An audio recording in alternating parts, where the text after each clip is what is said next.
Hello student, good morning.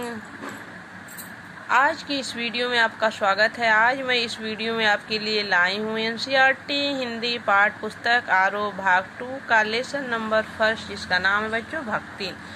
तो आज हम इस वीडियो में भक्तिन का 5वां पार्ट पढ़ेंगे। तो आइए बच्चों, भक्तिन अच्छी है यह कहना कठिन होगा, क्योंकि उसके दुरूड़ों का अभाव नहीं। वह सत्यवादी हरिश्चंद्र नहीं बन सकती। लेखिका कहती है कि भक्तिन जो थी बच्चों, यानी जिसका नाम लक्ष्मी था, वह तो अच्छी थी ही, लेकिन वह अच्छाइयों के साथ उसके अंदर कुछ दुर्गुण यानी कुछ बुरे गुण भी, कुछ कमियां भी थी। वह सत्यवादी हरिश्चंद्र तो नहीं बन सकती, यानी बच्चों की हर बात को सच ही बोले या नहीं हो सकता, या नरो या कुंजरो कहने में विश्वास भी नहीं करती। नरो यानी मनुष्य, कुंजरो यानी हाथी है, यानी सत्य और असत्य में कहने में विश्वास भी नहीं करती।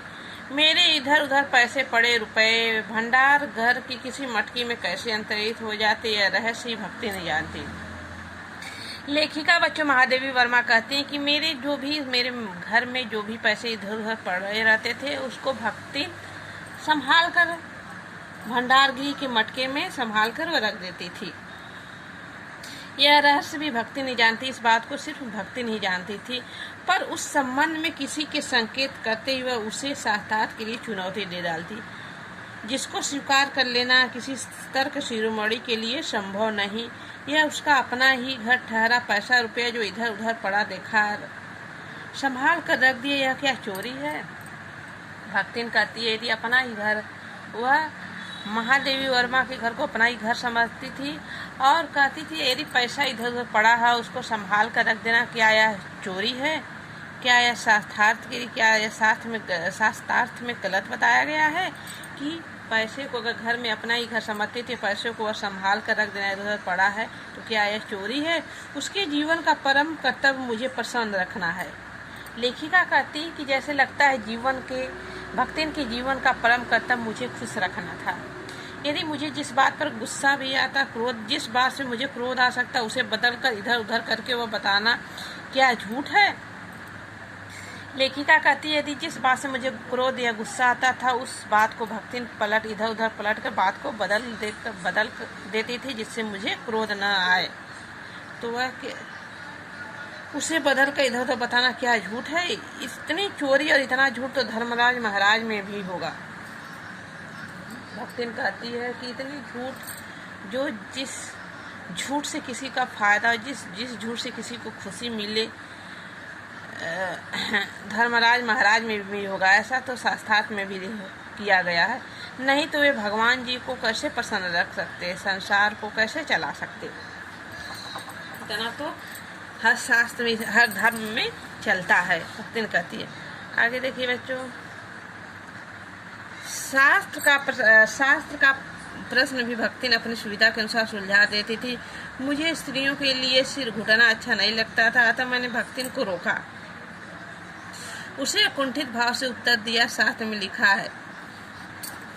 लेखिका का महादेवी वर्मा को बच्चों, जो भक्तिन थी, वह हर बृहस्पतिवार को अपने बाल का मुंडन करवा लेती थी, और उसका मुंडन करवाना लेखिका को बिल्कुल पसंद नहीं करती थी, और उसी के लिए उसको रोकती हैं। तो कहती थी कि शास्त्र में लिखा है कि ऐसा नहीं करना चाहिए। हर बात पर वह शास्त्र को लेकर तर्क वितर्क करती। कौन? भक्तिन। तो लेखिका हार मानकर महादेवी वर्मा चुप हो जाती थी।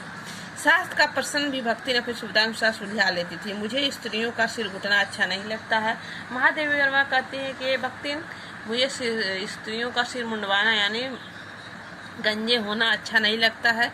मैंने भक्तिन को रोका, इसलिए मैंने भक्तिन को रोका। उसने अकुंठित भाव से उत्तर दिया कि शास्त्र में लिखा है। किस शास्त्र में लिखा है? भक्तिन कहती है किस शास्त्र में लिखा है कि स्त्रियों को मुंडन नहीं करवाना चाहिए? कुतूहल मैं पूछ ही बैठी, क्या लिखा है? कुतूहल भक्ति पूछी क्या लिखा है? तुरंत उत्तर मिला, तीरथ गए मुंडाए सिर। लेखिका कहती है बच्चों कि तीरथ गए मुंडाए सिर। जब तीरथ कोई जाता है तब सिर को मुंडवाता है, यानी गंजा होता है। कौन से शास्त्र का यह रहस्यमय सूत्र है, यह जान लेना मेरे लिए संभव ही नहीं था। लेखिका बार बार भक्तिन का शास्त्र वाली बात करने पर चुप हो जाती थी, इसलिए अब ज़्यादा जानना उनको उचित नहीं लगा। अतः मैं हार मानकर मौन हो गई और लेखिका ज़्यादा बात नहीं करना चाहता और वो हार मान ली और उसके शास्त्र की बातों के आगे वह भक्तिन के चुप हो जाती हैं। भक्तिन का चूड़ा कर्म हर बृहस्पतिवार को एक दरिद्र नापित के गंगा जल से धुले उस्तरे द्वारा स्त्राविधि निष्पन्न होता रहा। लेखिका के बार बार मना करने पर भी भक्ति नहीं मानती थी और हर बृहस्पतिवार को एक दरिद्र यानी एक गरीब की तरह नापित यानी नाई से गंगा जल से धुलकर उस्तरे यानी जिससे बाल का मुंडन होता है औजार से द्वारा यथाविधि निष्पन्न होता रहा। यानी हर बृहस्पतिवार को अपने बालों को वह गंजा करवा लेती थी। पर वह मूर्ख है या विद्या बुद्धि का महत्व नहीं जानती, यह कहना असत्य कहना है। अपने विद्या के अभाव को मेरी पढ़ाई लिखाई पर अभिमान करके भर लेती थी। एक बार जब मैंने सब काम करने वालों के अंगूठे का निशान के हस्ताक्षर लेने का नियम बनाया तब भक्तिन बड़े कष्ट में पड़ गई।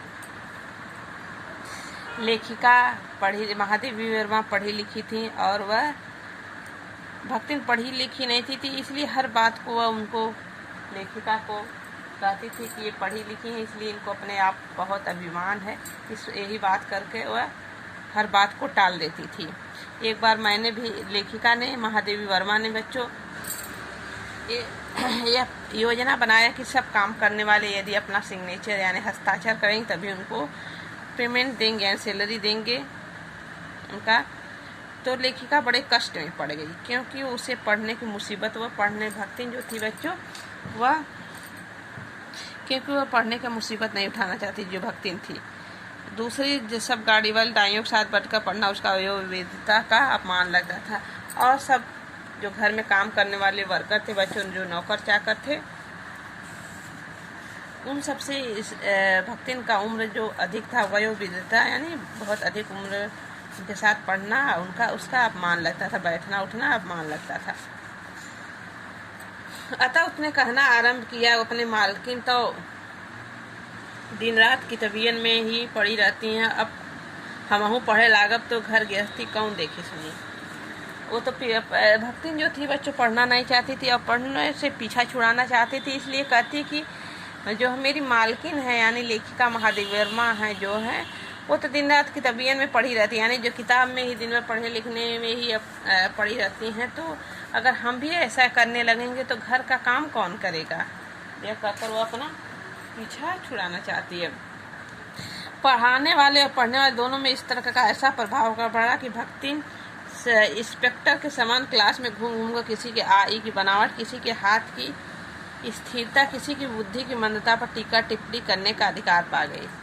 अब तो उसको इस बात से लेकर कि जब मालकिन भी पढ़ती मैं भी पढ़ूंगी तो घर का काम कौन करेगा, इससे कहकर पीछा छुड़ा लिया। और जो भी उनके मालकिन के घर में जो पढ़ने वाले और लोग थे जो नौकर चाकर और जो पढ़ाई का काम कर रहे थे उसकी यह जैसे लगता था भक्तिन इंस्पेक्टर बन गई, कौन क्या कर रहा कौन नहीं कर रहा है उसका टीका टिप्पणी करती थी। उसे तो अंगूठा निशानी देकर वेतन लेना नहीं होता, इसी के बिना पढ़े ही वह पढ़ाने वालों की गुरु बन बैठी है। वह अपने तर्क ही नहीं तर्कहीनता के लिए भी प्रमाण खोज लेने में पटु यानी चतुर थी। कौन? भक्तिन। अपने आप को महत्व देने के लिए वह अपनी मालकिन का असाधारणता देना चाहती थी, वह इसके लिए भी प्रमाण खोज ढूंढ आवश्यक थी।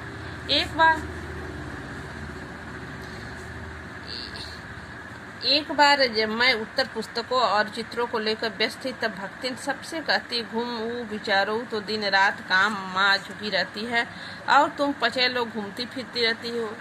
अरे मेरी मालकिन तो चित्र बनाने का काम दिन भर व्यस्त रहती है और जो उसमें काम करने वालों लोगों से कहते पचे या नहीं लोग होता, तुम लोग तो बस घूमते फिरते हो, ये नहीं कि मालकिन का मेरे हाथ बटाओ, चलो तनिक हाथ बटा लो। कह रही है भक्तिन कि चलो मेरी मालकिन काम जो कर रही है चित्र बनाने का उसमें तुम लोग हाथ बटा लो। वो तो ये जानती नहीं थी कि इसमें दूसरा कोई कार्य नहीं कर सकता, लेकिन उसके समझ में था कि वो अकेले काम कर रहे इसलिए हम लोगों को भी हाथ बटाना चाहिए मालकिन से। सब जानते थे कि ऐसे कामों में हाथ नहीं बटाया जा सकता। उन्होंने अपनी असमर्थता प्रकट कर भक्तिन का पिंड छुड़ाया। उन्होंने भक्तिन से कह दिया कि असमर्था, कि हम लोग इसमें समर्थ नहीं हैं, यानी हम लोग इस काम करने में की योग्य नहीं है। ऐसा कहकर उन्हें भक्तिन से पीछा छुड़ाया। अतिशयोक्ति अमर बेल सी फैलने लगी। उसकी मालकिन जैसा काम कोई नहीं जानता, इसी से उसे बुलाने पर कोई हाथ बताने की हिम्मत नहीं करता। भक्तिन के समय ये समझ में आ गया कि सभी लोग, किसी को कुछ काम करने नहीं आता, इसलिए कोई मालकिन जैसा कोई काम जानता नहीं, इसलिए उनका कोई हाथ बटाने की हिम्मत नहीं जुटा पा रहा है, इसलिए कोई उनका साथ नहीं दे रहा है। तो आज का वीडियो बच्चों यही समाप्त होता है। इसके 6वें पार्ट में हम मिलेंगे। ओके, धन्यवाद।